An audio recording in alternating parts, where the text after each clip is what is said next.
You think you know Siberia? Snow, exile, and endless cold? You couldn't be more wrong.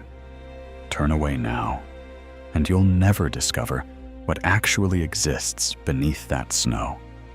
A world so strange, it feels as though the Earth has been concealing an entirely separate realm inside itself. In this video, we'll open with the most extraordinary truths about what Siberia really is, and then travel through its most astonishing places, from frozen wastelands to landscapes that feel borrowed from another planet entirely. Stay until the end. You'll see how this frozen wilderness connects to the living edge of the Pacific. Siberia, a single word that arrives carrying the weight of exile, ice, and emptiness. But what if everything you believe you know about it is only half the story? And because behind that frozen reputation hides a world so vast and so unpredictable that even maps struggle to contain it, honestly. How vast? It stretches across more than 5 million square miles, larger than the United States and the whole of Europe combined. And yet, fewer than 1 person per square mile lives within it. But here's what almost nobody mentions.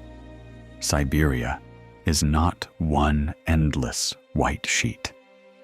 It's a continent folded inside a country, one that contains volcanoes, deserts, glaciers, rainforests, and rivers so immense they appear to have no conclusion. Start with the question that confuses almost everyone. Where does Siberia actually begin? And where does it end? There is no clean answer. Ask 10 Russians, and you'll receive 10 different responses. Technically, and it opens just east of the Ural Mountains, the invisible seam dividing Europe from Asia, and pushes all the way to the Pacific Ocean, nearly 4,300 miles across. Board a train at one edge and ride without stopping, and you'd need a full week to reach the other side. Here's something that might genuinely surprise you. Despite the punishing cold, Siberia is overflowing with life. Its forests, the taiga, form the largest unbroken woodland on Earth, exceeding even the Amazon in scale.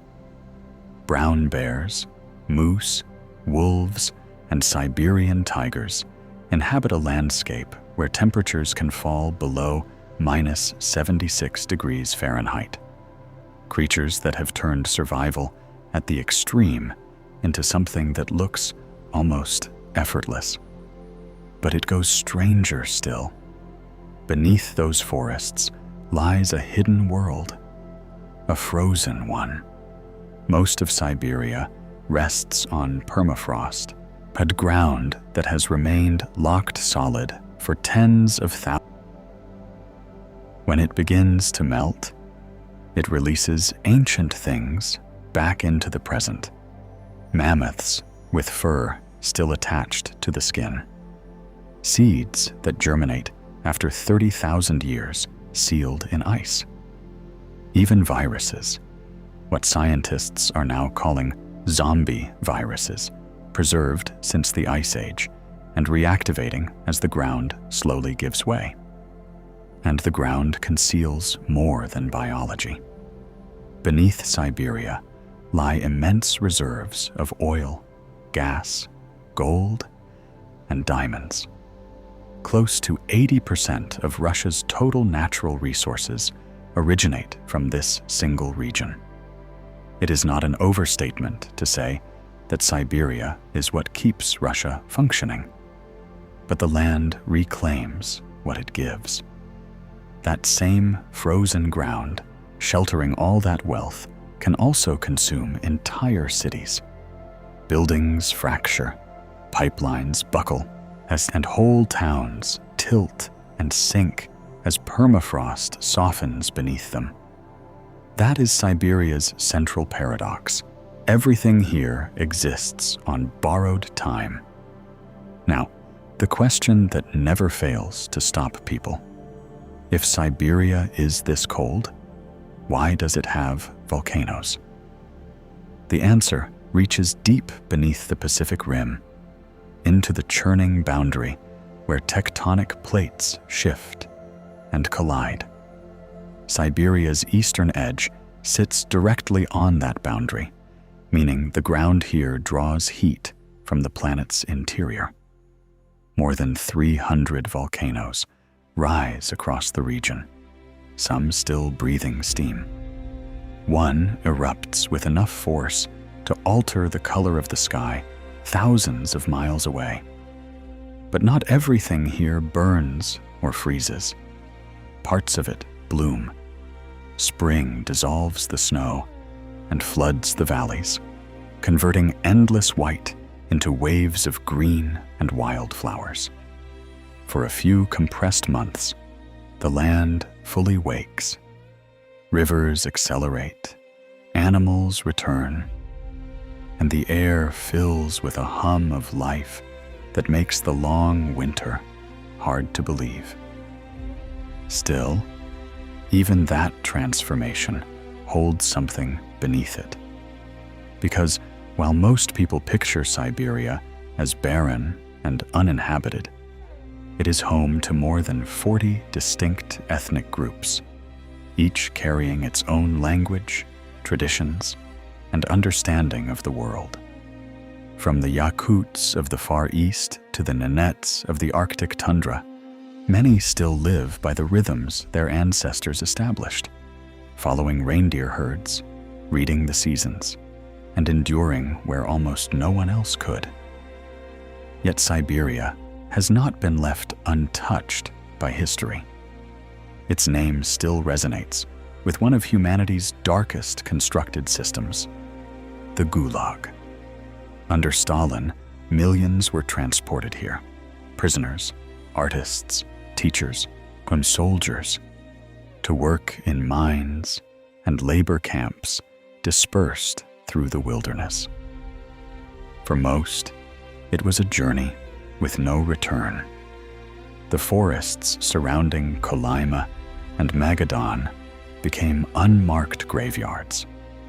And yet from within that suffering, stories of endurance emerged, of people who located beauty and held on to hope in the harshest terrain on Earth. Which brings us to Siberia's deepest contradiction. It is a land of extremes, where life and death, fire and ice share the same coordinates. A place so brutal it appears uninhabitable, yet so beautiful it defeats rational explanation. Scientists travel here to study climate change. Travelers come to disappear into silence. But the question that still occupies geographers and explorers remains. How can one landmass contain volcanoes, glaciers, deserts, and rainforests simultaneously? The answer is its size, and the sheer diversity that size makes possible. From the Pacific coast to the Arctic Ocean, Siberia spans more than 2,500 miles north to south, crossing multiple climate systems, ecosystems, and time zones. So when someone asks what Siberia is actually like, the honest answer is everything. It is the world's largest wilderness, the last true frontier, and one of the very few places remaining where nature has not yet been asked to make concessions.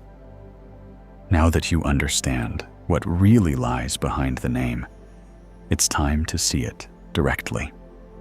Because what comes next will take you deeper into the heart of Siberia, to places so extreme and so improbable, you'll find yourself questioning whether they can possibly exist on the same planet as everywhere else. Damn.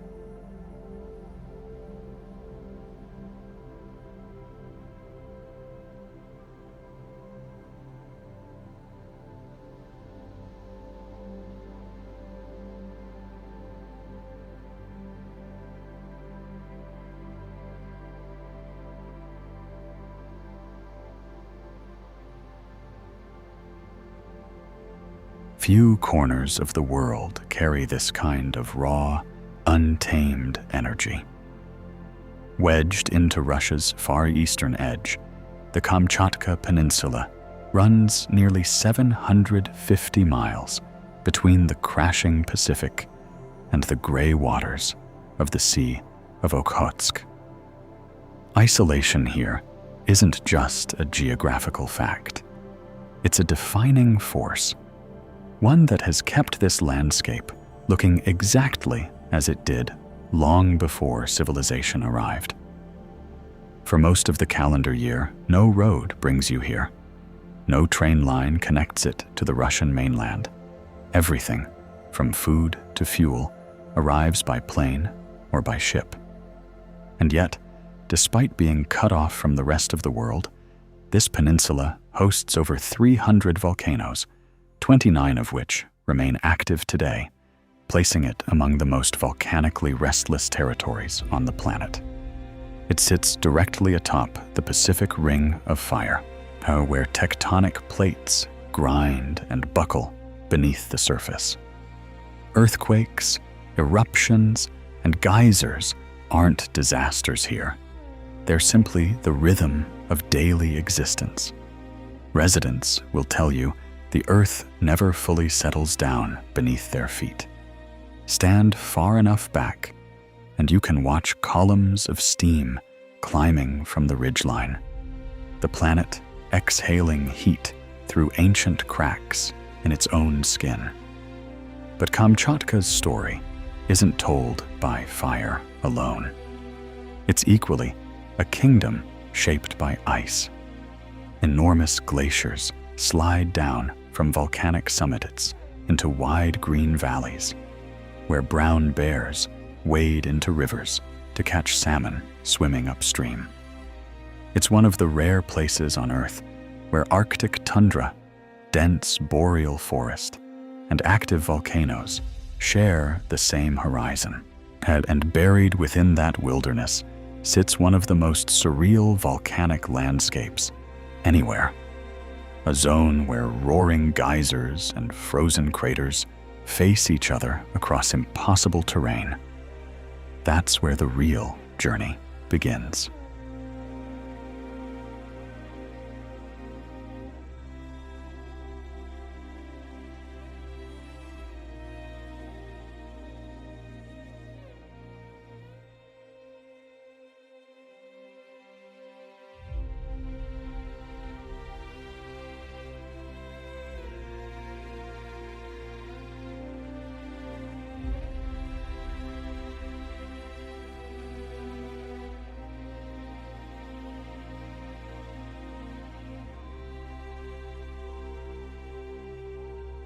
Just south of Kamchatka's volcanic core lies a place where the planet's interior becomes impossible to ignore: Mutnovsky Volcano. It doesn't claim the highest elevation on the peninsula, but no other landscape here feels quite this alive. Steam tears through fissures in the earth. Sulfur-laced clouds spiral through the air. Rivers of glacial meltwater carve channels through black volcanic rock that still radiates warmth beneath your boots. Mutnovsky ranks among the region's most consistently active peaks. Its crater shelters boiling mud pools, pressurized geysers, and fumaroles that growl like industrial machinery buried just below the snow line. During major eruptions, ash columns rocket nearly 1.2 miles skyward, coating nearby glaciers in gray within minutes. The collision of ice and fire here isn't just visually staggering, it's scientifically invaluable. Geologists arrive from around the world to study how the Earth's crust expands, contracts, and reinvents itself in real time. Nearby, geothermal plants tap directly into the volcano's underground heat, converting it into electricity for local communities. Evidence that even the wildest geological forces can be redirected into something that sustains human life. And just beyond these steaming valleys, another kind of landscape waits. One that carries not the heat of the earth, but the cold silence of a forgotten chapter of human history. Deep in Siberia's remote northeast, far beyond the reach of any major road, lies a place that history simply walked away from.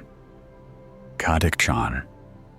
It was built as a coal mining settlement during the Second World War, one node in the vast Soviet grid of industrial outposts scattered across the wilderness. When the mines ran dry in the 1990s, the collapse came quickly. Heating systems shut down. Employment evaporated. And within a matter of months, nearly every last resident had packed what they could carry and left. What remains today is total, unnerving stillness. Rows of apartment blocks still stand along empty streets, their windows long since punched through by wind and weather. Winter temperatures here fall below -58 degrees Fahrenheit, and the air moves through hollow corridors like something searching for the people it once knew. As the road continues eastward toward the white vastness of the horizon, all signs of human presence gradually dissolve, replaced by something older, colder, and entirely indifferent to our absence.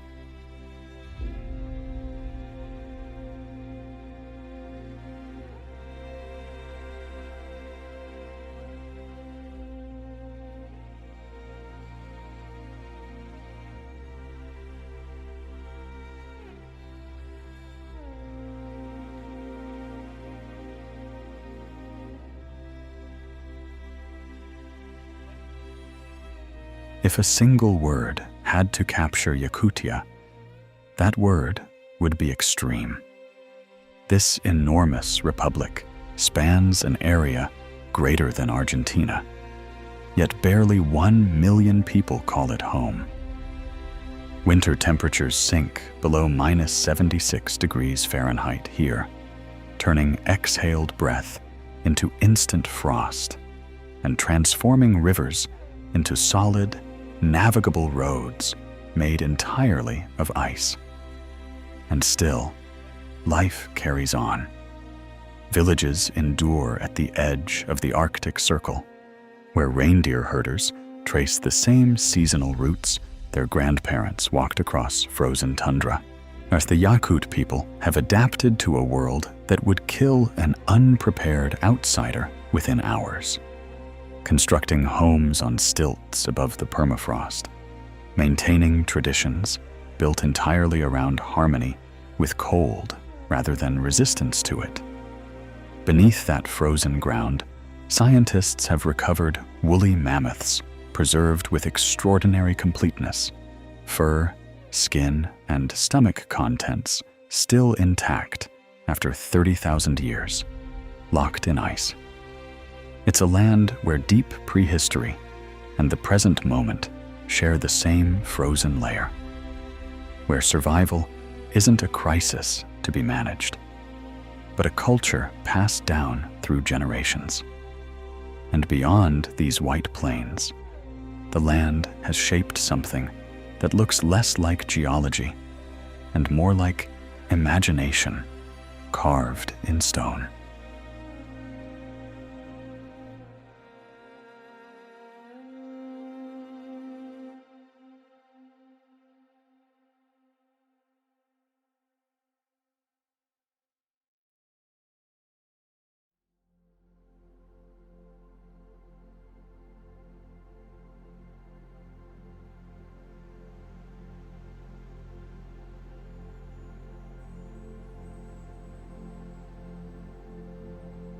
soaring more than 330 feet above the banks of the Lena River.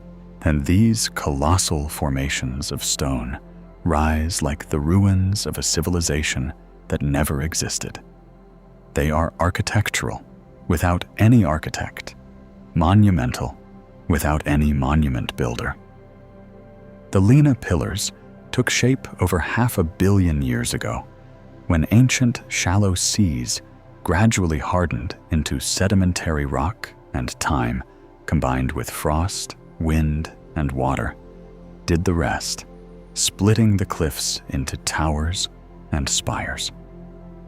From a distance, they resemble the silhouettes of cathedrals, their faces flushing gold and rose beneath the Arctic sun at certain hours of the day.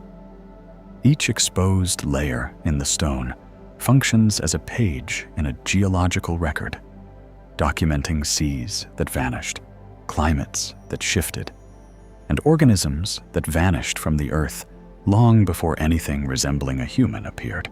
And researchers have recovered fossils here dating back more than 400 million years, possible evidence of some of life's earliest chapters.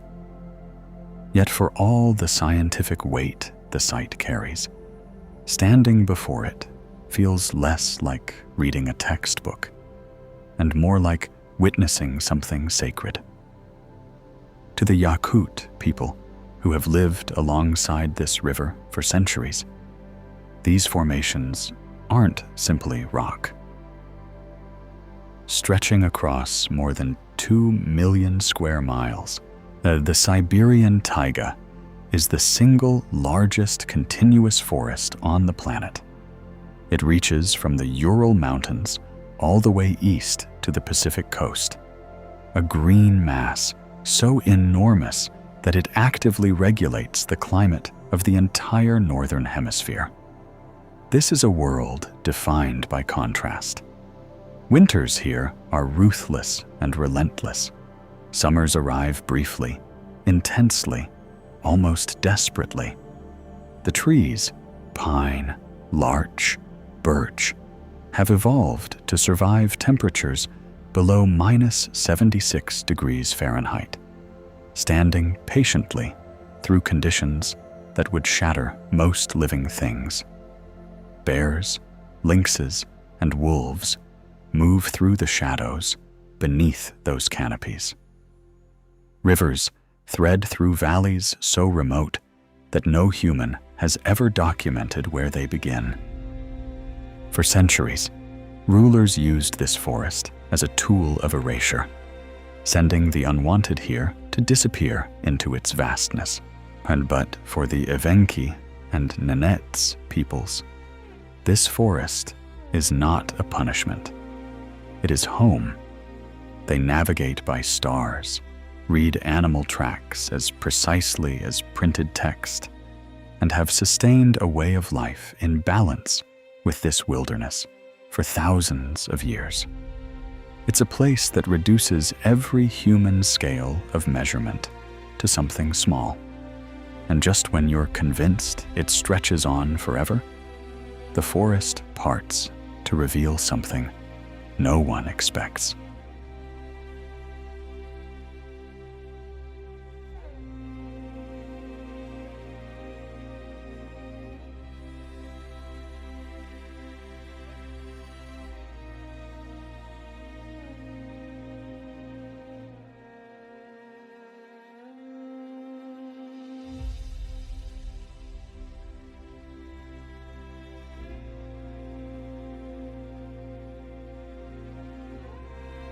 A desert in Siberia, surrounded by snowfields and glacier-capped ridges. Tucked inside the taiga, the Chara Sands covers a roughly 6-mile-wide patch of golden dunes rising out of nowhere in the Zabaikalsky region.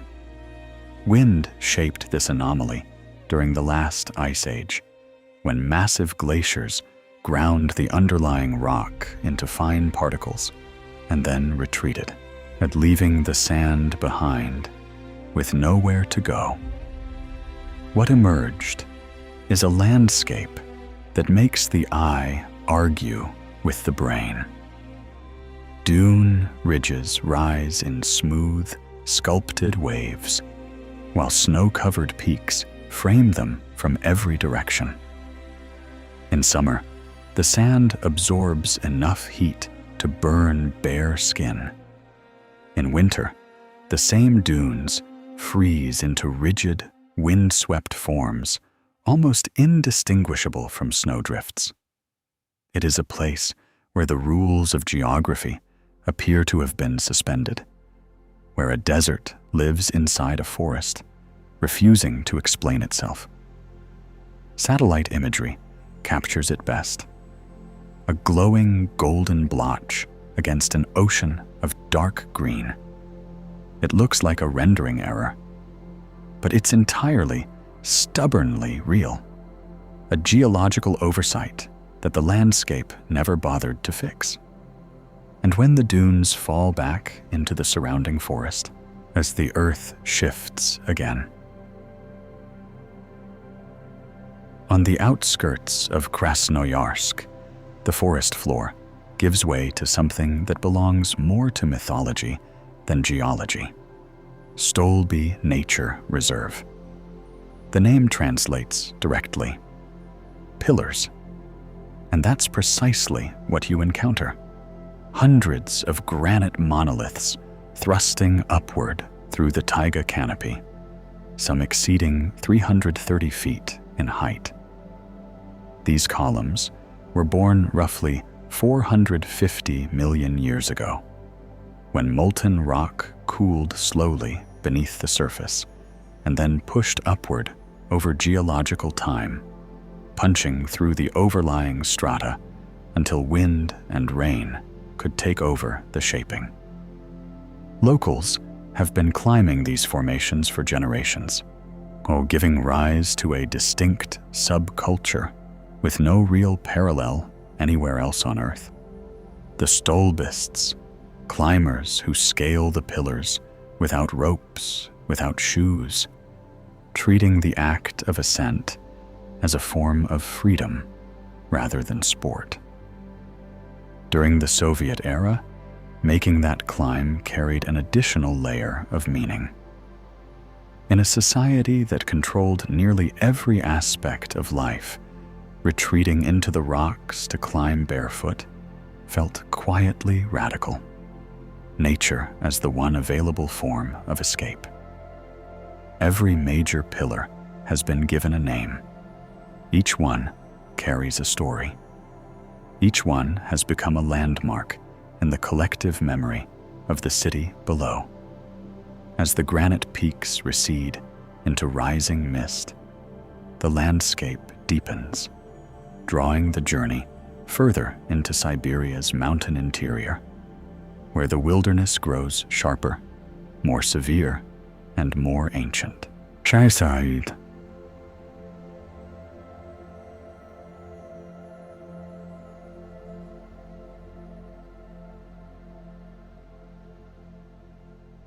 In the southern reaches of Siberia, where clouds hang so low they graze exposed granite, the Ergaki Mountains offer a landscape of extraordinary symmetry and quiet intensity. Peaks rise like the walls of enormous natural cathedrals. Turquoise lakes reflect the mist drifting across ridgelines. The silence here has a texture. It presses against you, rather than simply surrounding you. Locals have taken to calling it Siberia's Yosemite, though the comparison only goes so far. Ergaki has its own geometry, its own atmosphere. Its most iconic formation is Parabola Peak, a flawless arc of granite that splits at its summit into two perfectly proportioned towers. It's a geological coincidence that looks like deliberate design, as though someone calculated the angle and intended every curve. More than 600 alpine lakes are scattered across the range, each one born from glacial melt thousands of years ago, each one holding water that seems almost too clear to be real. For those who come here to push themselves, Ergaki offers challenge alongside beauty. Weather turns without warning. Fog pours into valleys faster than you can track it, erasing entire ridgelines in minutes. The Sayan Mountains trace one of Siberia's most dramatic natural boundaries, a chain stretching 620 miles, dividing Russia from Mongolia along a ridge that was ancient long before the Himalayas were born. Glaciers carved these summits. Rivers scored the gorges. Wind worked the exposed faces for millions of years before a single human foot stepped into these valleys. The contradictions here are impossible to miss. Buddhist temples occupy the same hillsides as shamanic shrines. Glaciers overlook valleys where hot springs steam year-round. The Yenisei River, one of the world's great waterways, tears through deep canyons on its way north to feed the taiga far below. There is a widespread local belief that these mountains are alive, and when winter wind shrieks through the narrow passes, dismissing the idea requires genuine effort. Snow leopards hunt along the higher elevations. Nomads still move through the ancient passes on horseback, following trade and migration routes older than any written record. Geologists refer to the Sayans as growing mountains. The underlying crust here continues to shift upward by a few millimeters every year, a slow, steady reminder that no piece of this planet has ever truly stopped moving. And as those ridgelines finally begin to descend, the land opens into something vast, ancient, and a shade of blue that no photograph has ever fully captured.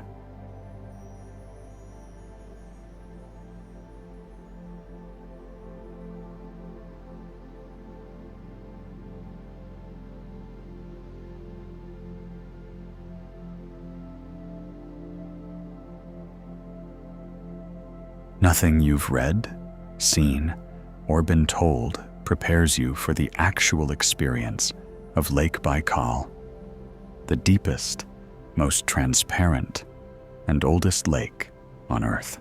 It stretches nearly 400 miles in length and plunges to a depth of over 5,300 feet, holding a full fifth of all the unfrozen fresh water on the planet's surface. But the numbers miss the point. In winter, the lake's surface freezes thick enough to support the weight of trucks driving across it. Yet the ice stays transparent, giving an unobstructed view of the air bubbles and fracture lines suspended within it, resembling frozen lightning bolts caught mid-strike. In summer, the water becomes a pure, almost luminous sapphire. Visibility extends more than 130 feet downward on a clear day. Scientists date the lake at more than 25 million years old, making it a living record of the planet's geological evolution that predates almost every other recognizable feature of the modern landscape.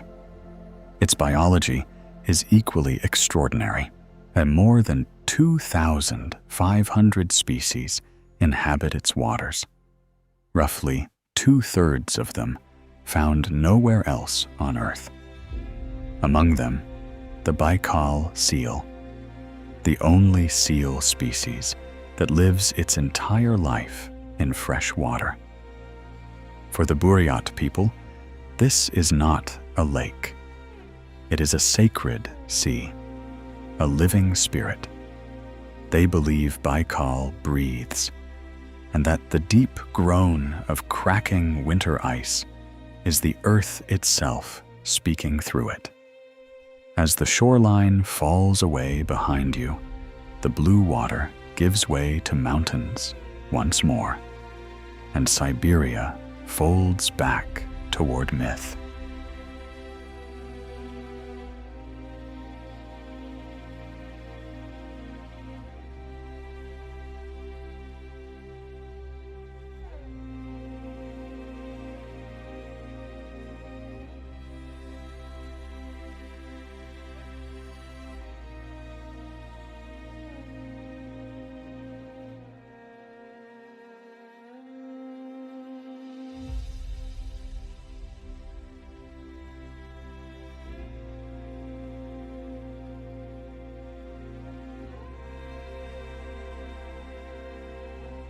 It carries the nickname Little Baikal, but the label undersells it considerably. Teletskoye Lake, folded deep within the Altai Mountains, is one of the most pristine and quietly magnificent bodies of water in all of Siberia, and it runs nearly 50 miles between steep ridges thick with old-growth forest, fed by more than 70 mountain rivers and streams pouring in from the surrounding peaks. Its depth reaches over 1,000 feet, placing it among Russia's deepest lakes.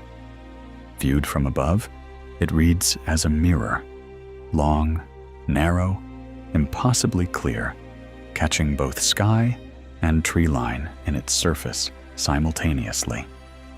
Locals say you can draw water straight from the lake and drink it without hesitation, and that the flavor changes noticeably after a heavy rain. Dense taiga presses in from every direction, giving the lake the feeling of a place that has never quite registered the existence of the outside world. At dawn, mist rises off the surface in slow, deliberate drifts.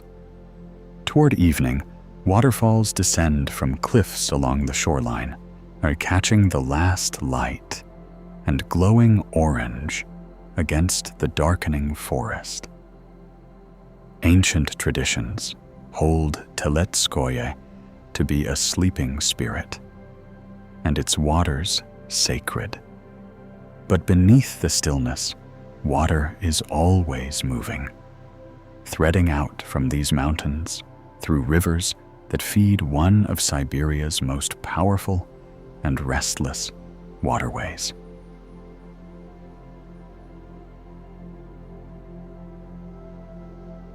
It originates in the glaciers of Mount Beluka, the highest point in all of Siberia, and from the moment it begins moving, the Katun River carries itself like something that knows its own importance. Its name means queen in the local Turkic language. See it for the first time, and the title stops being metaphorical. The river's story is one of constant reinvention.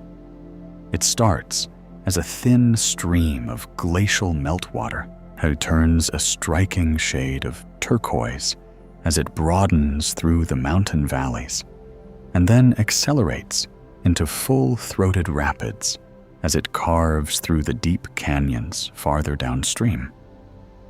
Eventually, it joins the Biya River, and together they form the Ob, one of the longest rivers anywhere on Earth.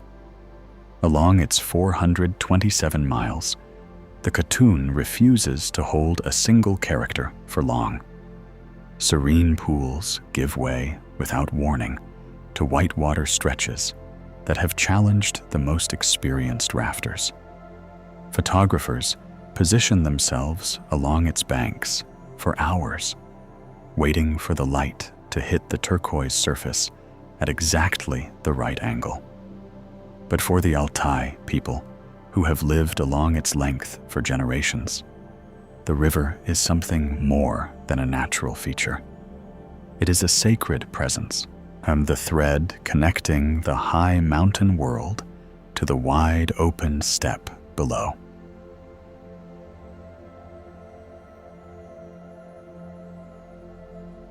This is the place where Siberia stops following the rules. A UNESCO World Heritage region, the Altai Mountains gather contradictions into a single landscape. Snow-covered summits beside turquoise glacial lakes, red sandstone canyons opening onto rolling golden steppe, ancient forest pressed against open alpine meadow.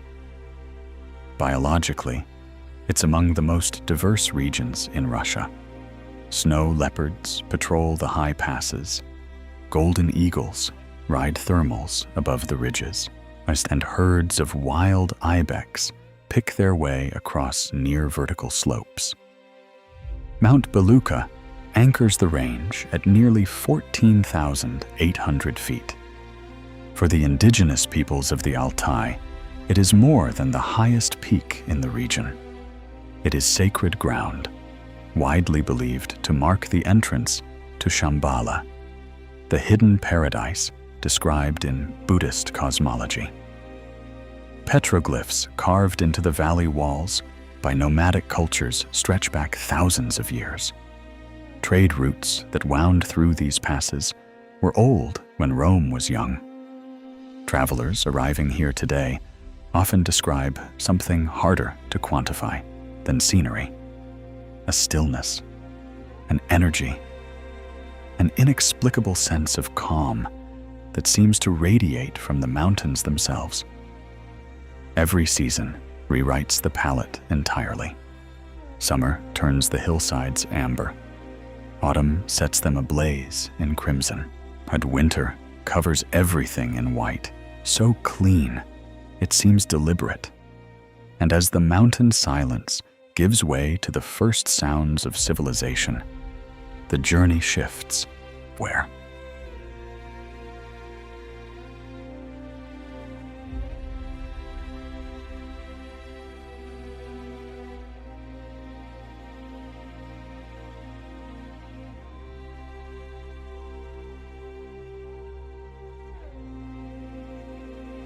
By any reasonable logic, this city should not exist here. When engineers arrived in 1893 to lay track for the Trans-Siberian Railway, they needed a bridge across the Ob River, one of the great waterways of Russia. They built a temporary work camp on the bank, assumed it would disappear once the job was done, and moved on. Instead, it multiplied. Today, Novosibirsk holds nearly 1.6 million people, making it the largest city in Siberia and the region's undisputed urban center.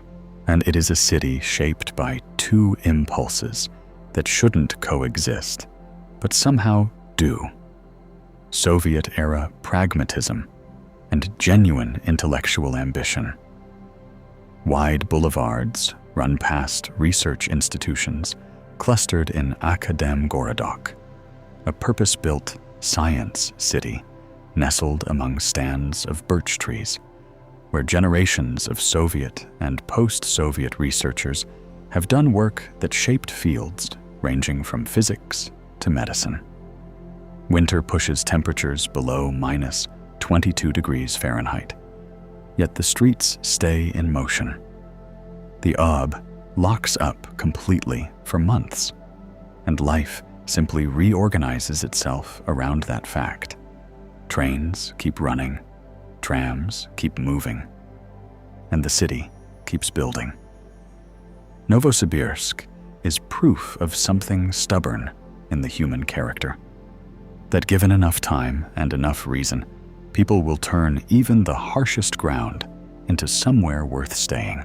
But the city is only one point on the great line that ties Siberia together, a steel thread that runs from one end of the continent to the other.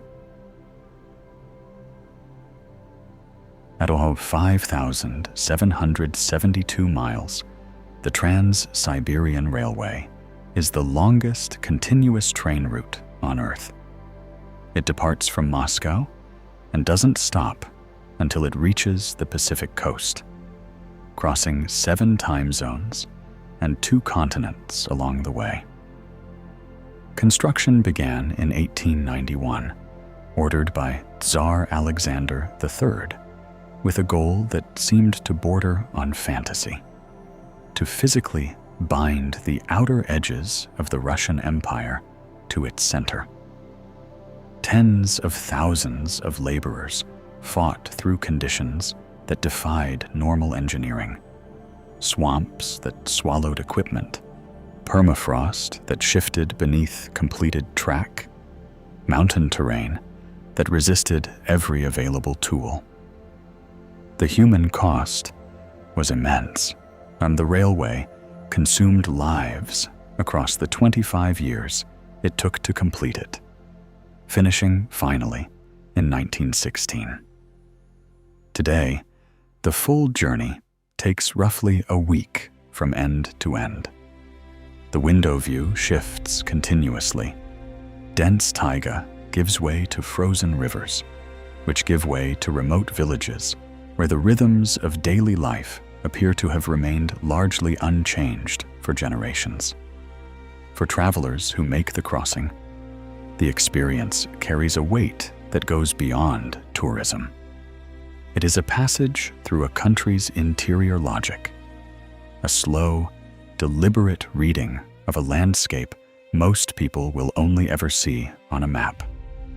And at the far end of that line, steel finally meets salt water, where the continent reaches its eastern limit and touches the sea.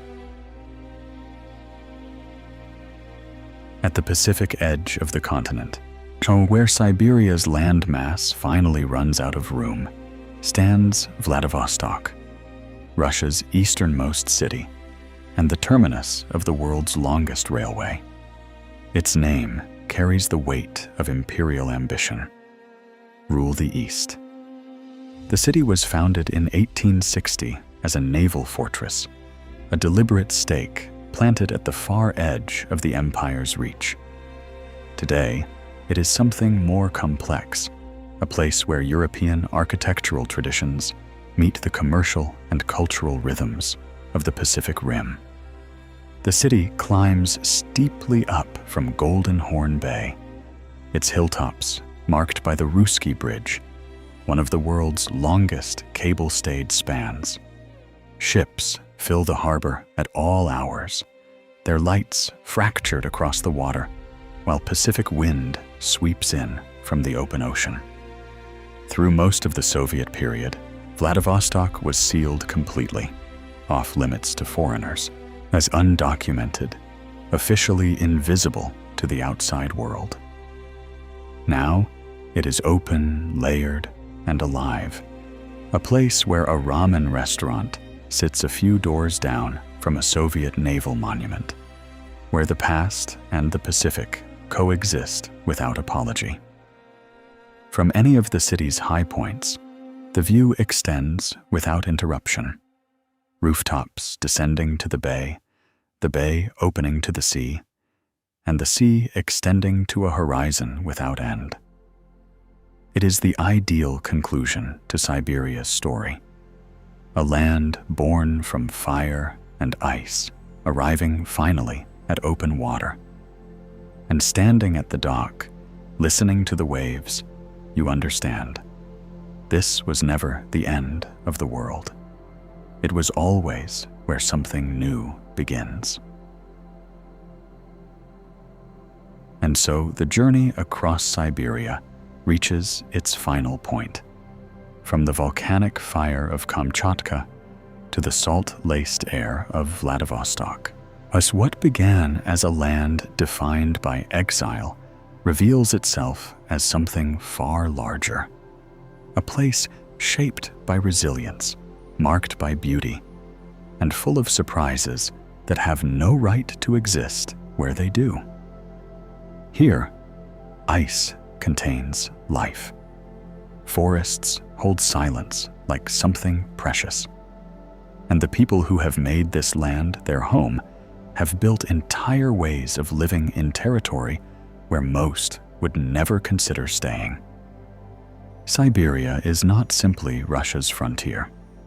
It is a world unto itself, stretching beyond anything imagination comfortably maps. A place where the earth still feels unfinished, unpolished, and completely honest about what it is.